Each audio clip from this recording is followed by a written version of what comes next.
صلی اللہ علیہ وآلہ وسلم یہ وہی لوگ ہیں کہ ان کی بڑی سے بڑی نیکی بھی ضائع کر دی جائے گی اگر یہ اپنی روش سے باز نہ آئے تو دنیا میں کی گئی بھلائیاں ان کے کچھ کام نہیں آئیں گی۔ اعوذ باللہ من الشیطان الرجیم، میں پناہ مانگتی ہوں اللہ تعالیٰ کی شیطان مردود سے۔ بسم اللہ الرحمن الرحیم، شروع اللہ کے نام کے ساتھ جو بڑا مہربان نہایت رحم کرنے والا ہے۔ ان الذین یکفرون بآیات اللہ، ان الذین یکفرون بآیات اللہ ویقتلون النبیین بغیر حق وَيَقْتُلُونَ النَّبِيِّينَ بِغَيْرِ حَقٍّ، یقیناً وہ لوگ جو اللہ کی آیات کا کفر کرتے ہیں اور انبیاء کو ناحق قتل کرتے رہتے ہیں۔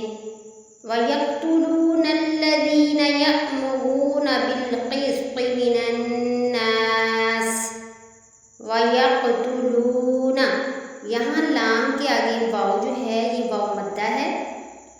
واو مدہ اسے کہتے ہیں جس سے پہلے پیش آ جائے، یعنی وہ واو جس سے پہلے لفظ پر پیش آ جائے اسے واو مدہ کہتے ہیں۔ اس وجہ سے لام کو تھوڑا ایک الف تک لمبا کریں گے۔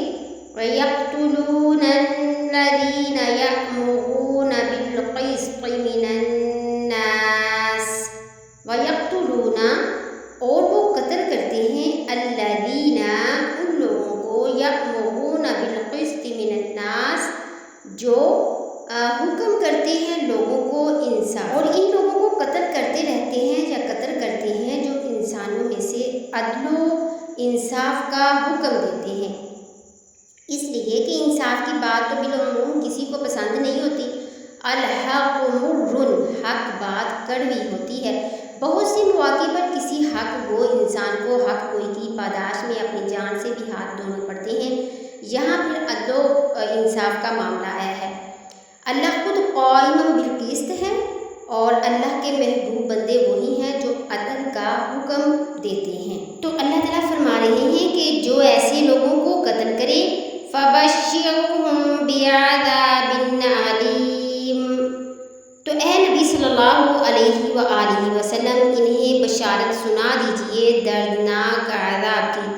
لفظ بشارت یہاں طنز کے طور پر استعمال کیا گیا ہے۔ أُولَئِكَ الَّذِينَ حَبِطَتْ أَعْمَالُهُمْ فِي الدُّنْيَا وَالْآخِرَةِ، أُولَئِكَ الَّذِينَ، وہ لوگ، حَبِطَتْ أَعْمَالُهُمْ کہ ضائع ہو گئے ان کے اعمال، فی الدنیا والآخرہ، دنیا اور آخرت میں۔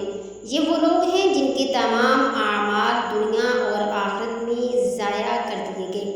جیسے قریش کو یہ بڑا گمان تھا کہ ہم کعبہ کی خدمت کرنے والے ہیں اور ہمارے پاس جو یہ لوگ حج کرنے آتے ہیں ہم ان کو کھانا کھلاتے ہیں، پانی پلاتے ہیں، ہماری ان خدمات کی عوض ہمیں بخش دیا جائے گا۔ فرمایا وہ سارے اعمال ضائع ہو جائیں گے، اگر تو صحیح پورے کے پورے دین کو اختیار کرو گے تو ٹھیک ہے، ورنہ چاہے خیرات اور بھلائی کے بڑے سے بڑے کام کیے ہوں، لوگوں کی فلاح و بہبود کے ادارے قائم کر دیے ہوں، اللہ کی نگاہ میں ان کی کوئی حیثیت نہیں ہے۔ وَمَا لَهُم مِّن نَاصِرِينَ، اور ان کا پھر کوئی مددگار نہیں ہوگا۔ أَلَمْ تَرَ إِلَى الَّذِينَ أُوتُوا نَصِيبًا مِّنَ الْكِتَابِ يُدْعَوْنَ إِلَى كِتَابِ اللَّهِ، أَلَمْ تَرَ، یہاں علم ترا پڑھیں گی، علم ترا نہیں پڑھیں گے۔ اکثر لڑکیاں غلطی کرتی ہیں کہ جو را متحرک لفظ ہے ان کو لمبا کر کے پڑھتی ہیں، متحرک لفظ لمبے نہیں کیے جاتے۔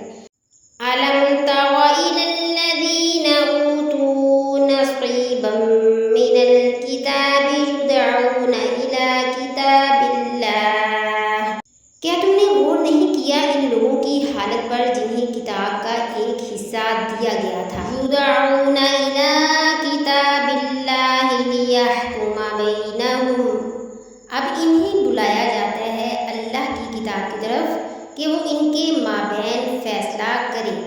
ثم یتولی فریق منہم وہم معرضون، پھر ان میں سے ایک گروہ پیٹھ پھیر لیتا ہے اعراض کرتے ہوئے، یعنی کتاب کو مانتے بھی ہیں لیکن اس کے فیصلے کو تسلیم کرنے کے لیے تیار نہیں۔ اور آج ہم اگر پورے قرآن پاک پر عمل نہیں کریں گے تو یہود کی کیٹیگری میں آئیں گے، کیونکہ یہود بھی تورات کے بعض حصے کو مانتے تھے، بعض کو چھوڑ دیتے تھے۔ تو آج اگر دیکھا جائے تو مسلمان بھی قرآن پاک کے بعض حصے پہ عمل کر لیتے ہیں، جو ان کا من مانی کا ہوتا ہے، جو من مانی کا نہیں ہوتا اس پہ عمل نہیں۔ اللہ تعالیٰ سے دعا ہے کہ اللہ تعالیٰ ہمیں عملی زندگی اپنانے کی توفیق عطا فرمائے اور مکمل اسلام میں داخل ہونے کی توفیق عطا فرمائے، اور ہمیں اللہ تعالیٰ مومنین میں داخل فرمائے اور اللہ تعالیٰ حشر کی سختی سے محفوظ فرمائے۔ آمین ثم آمین۔